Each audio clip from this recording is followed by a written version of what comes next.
gadis gitu sedang mencongkel chip di KTPL. Nah yang nonton itu jutaan. Saya harus mengisi, memberi fooding kepada masyarakat informasi-informasi admin. Karena banyak sekali dari situ pertanyaan-pertanyaan masyarakat. Saya melihat TikTok itu merupakan media yang mudah. Dan saya melihat itu generasinya generasi milenial yang memang harus kita isi dengan informasi yang benar.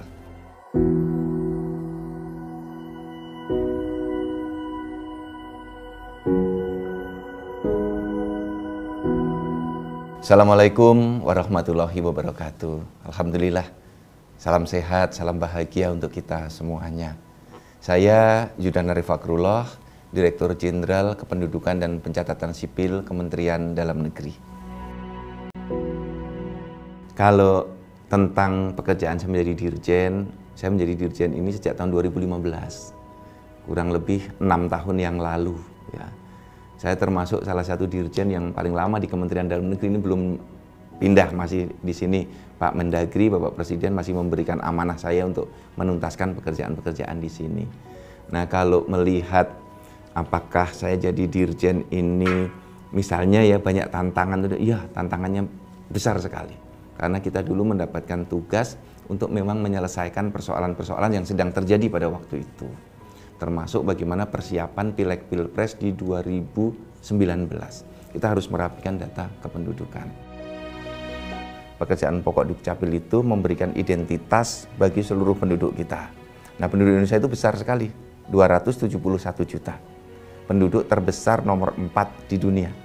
Dan wilayahnya luas sekali, 514 kabupaten kota, 34 provinsi. Jadi tugas kita sekarang tetap fokus pada pemberian KTP, kartu identitas anak, akte kelahiran, yang menikah diberikan akte perkawinan, ya. Kemudian juga kartu keluarga. Kita melakukan pendataan-pendataan, baik penduduk yang berada dalam tempat-tempat normal maupun yang di pelosok-pelosok, di dalam hutan, di pulau-pulau, di tempat-tempat terluar, itu tetap kita berikan pelayanan.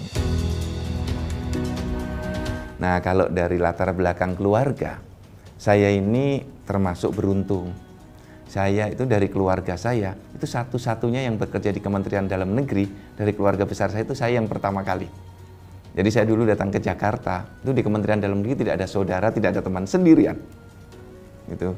Jadi ya sudahlah, modal bismillah gitu ya, banyak doa dari orang tua, dari bapak ibu saya mendoakan gitu. Saya tahun 2000 menjadi PNS di Kementerian Dalam Negeri. Kemudian 2014 menjadi eselon 1, jadi 14 tahun sejak CPNS. Saya alhamdulillah dipercaya oleh Bapak Presiden menjadi staf ahli Menteri bidang hukum dan politik. Hukum, politik, dan hak asasi manusia. Di 2014 masih zaman Pak SBY dulu di sana. Nah, kemudian di 2015 ganti kan dari Pak SBY ke Pak Jokowi oleh Pak Cahyokumolo, Pak Menteri Dalam Negeri, ditugasi menjadi Dirjen Dukcapil sampai sekarang. Kegiatan saya sehari-hari selain sebagai Dirjen, salah satunya sebagai Ketua Umum Korpri. Jadi kita di 5 tahun terakhir ini terus menggerakkan Korps Profesi ASN agar tegak lurus dengan negara. Tidak geleng kanan, geleng kiri pada radikalisme, kepada kelompok komunis, jadi tegak lurusnya kepada Pancasila. Nah, yang lain saya juga sebagai pengelola Masjid An-Nur, ketua badan pengelola. Kalau yang lain saya ketua umum karate, karena saya hobinya juga olahraga selain bulu tangkis, ya jalan, main sepeda, saya juga karateka gitu. Jadi ada melatih karate dan memimpin karate FKTI, Federasi Karate Tradisional Indonesia.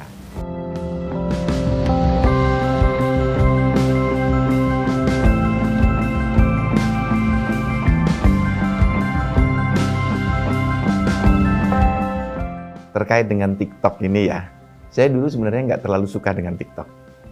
Saya melihat TikTok itu isinya kan seperti lucu-lucuan, nyanyi-nyanyi, joget-joget, pokoknya platform yang tidak terlalu serius.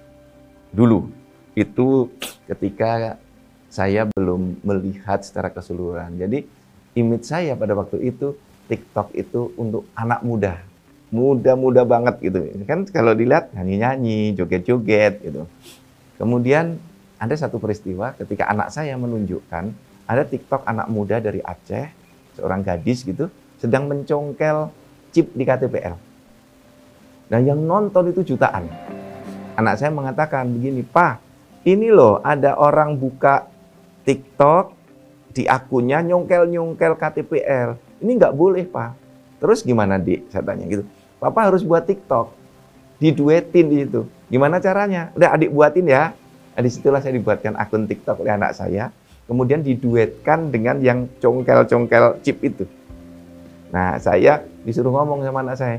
Orang ini bicara beberapa detik, saya diminta oleh anak saya untuk menimpali, menjelaskan bahwa mencongkel KTP itu salah. Chip itu tidak boleh dicongkel, chip itu harus dijaga. Dan ternyata respon dari kaum TikTokers itu luar biasa. Dari situ saya menangkap kesan bahwa TikTok ini bisa menjadi media yang serius. Media edukasi yang bagus, media yang bisa digunakan oleh seluruh penyelenggara pemerintahan, mengisi ruang-ruang informasi yang harus diisi oleh kita semua. Nah akhirnya setelah TikTok yang pertama kira-kira di tanggal 12 Februari, kira-kira ya, akhirnya saya mengambil inisiatif, saya harus mengisi, memberi fooding kepada masyarakat informasi-informasi admin. Karena banyak sekali dari situ pertanyaan-pertanyaan masyarakat. Nah, netizen itu juga saya lihat bagus, saling menjawab di situ. Dari situ saya melihat, memang anak-anak ini membutuhkan informasi yang benar. Nah, akhirnya kami berinisiatif, kemudian ada pertanyaan kita jawab, ada pertanyaan kita jawab, ada informasi baru kita share. Dan yang nonton bisa ratusan ribu. Satu video bisa ratusan ribu, bahkan bisa jutaan.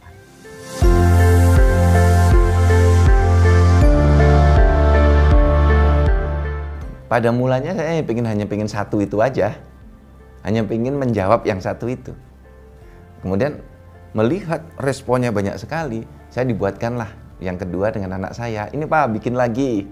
Jadi membuat TikToknya itu hanya dengan handphone. Jadi cara ini dengan handphone saya begini, kemudian dinyalakan oleh anak saya. Dah, Papa ngomong ya, maksimal 1 menit. Gitu. Dah, setelah itu, udah ya Pak, upload ya. Gitu. Udah di-upload, begitu aja. Makanya kualitas videonya nggak bagus-bagus. Di TikTok saya sangat sederhana, kadang berisik, kadang suara burung, kadang suara sepeda motor, karena ya membuatnya sambil di rumah, sambil ya anak saya begini aja. Gitu. TikTok itu cara memakainya sangat sederhana. Kemudian dia mengalir sendiri, tidak perlu dicari. Jadi kalau kita buka TikTok, itu langsung mengalir sendiri, jalan. Apalagi kalau masuk for your page. Nah itu ditonton oleh banyak orang. Saya melihat TikTok itu merupakan media yang mudah. Dan saya melihat itu generasinya generasi milenial yang memang harus kita isi dengan informasi yang benar. Nah kalau generasi ini bisa kita isi dengan benar, mereka long time life-nya, masa hidupnya itu insya Allah panjang. Kan kalau kita bermain Facebook itu kan generasi tua ya. Seperti saya itu, generasi kita banyak di Facebook. Instagram, Twitter itu generasi menengah. Kemudian generasi paling muda itu di TikTok. Nah kami di kantor ini bermain di 3 ruang itu. Instagramnya juga ada, tapi Instagram saya nggak terlalu banyak followernya, baru 12.000. Dibandingkan TikTok? Ya di TikTok 250.000 followernya. Yang nonton sudah puluhan juta gitu. Belum lagi di-share-share ya? Iya, yang di-share-share, apalagi yang di-share-share, itu lebih banyak lagi. Di YouTube yang nonton paling baru ratusan ribu gitu. Jadi memang generasinya berbeda gitu. Ya kalau keluarga saya biasa-biasa aja ya. Anak saya aja yang excited, seneng dia. Karena dia merasa dia yang membuatkan gitu. Dia senang, ini Pak, viral nih, banyak. Ini Pak, bagus gitu. Tapi kalau istri saya ya senyum-senyum aja. Anak saya yang besar, main TikTok mulu nih Papa gitu.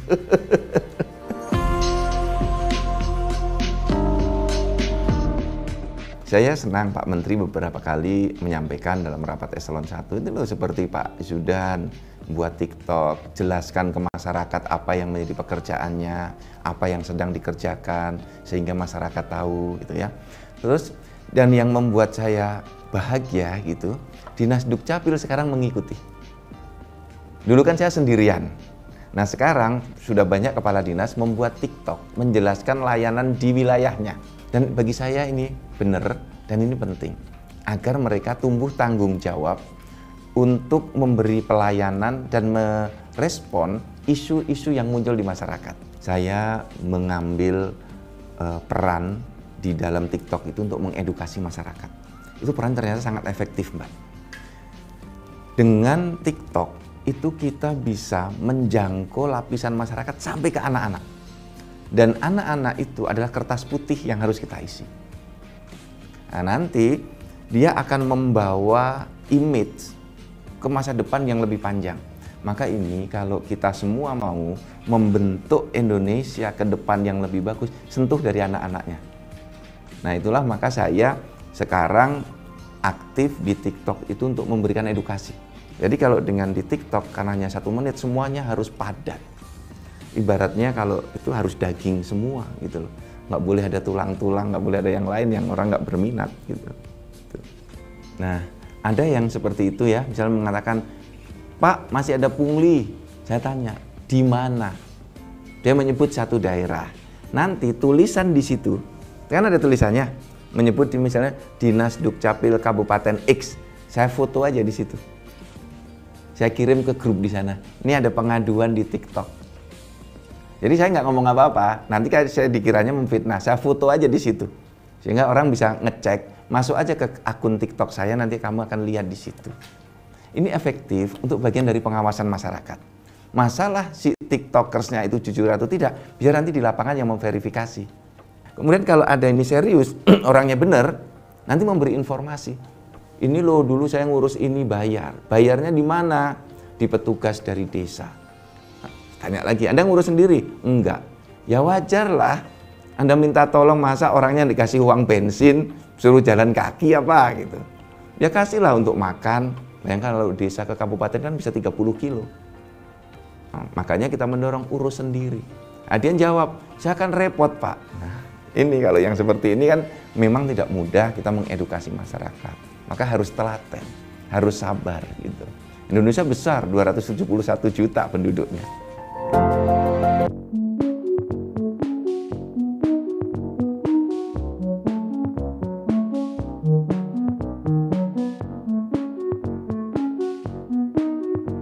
Memang Bapak siapa? Iya, saya kan menjelaskan ini. Nanya, memang Bapak siapa? Gitu.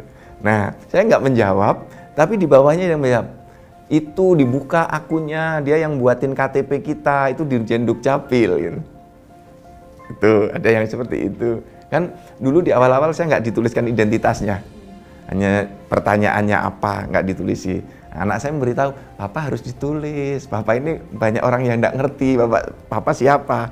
Ditulis di situ. Akhirnya kita beri identitas Prof. Yudan, Dirjen Dukcapil, Kemdagri. Mereka sekarang udah tahu. Nah, sekarang udah yang begitu itu relatif sudah nggak ada lagi. Saya di dalam TikTok ini kan memberikan informasi. Yang saya inginkan adalah informasi ini sampai kemudian bisa diterapkan oleh masyarakat dan bisa memperbaiki layanan publik kita. Nah, kepada kaum TikTokers itu saya mengharapkan respon yang jujur. Kalau di daerah belum baik, tolong kami beri masukan. Kalau di daerah sudah baik, tolong disampaikan sudah baik, sehingga kami bisa melihat progresnya. Nah, kemudian juga di dalam kita membuat edukasi ini, kita selalu tidak punya beban. Prinsip kita mengedukasi, mau ditonton 100.000 alhamdulillah, ditonton 10.000 alhamdulillah, ditonton 1 juta orang alhamdulillah. Prinsipnya mengedukasi. Kita tidak melihat berapa yang nonton, yang penting memberikan manfaat.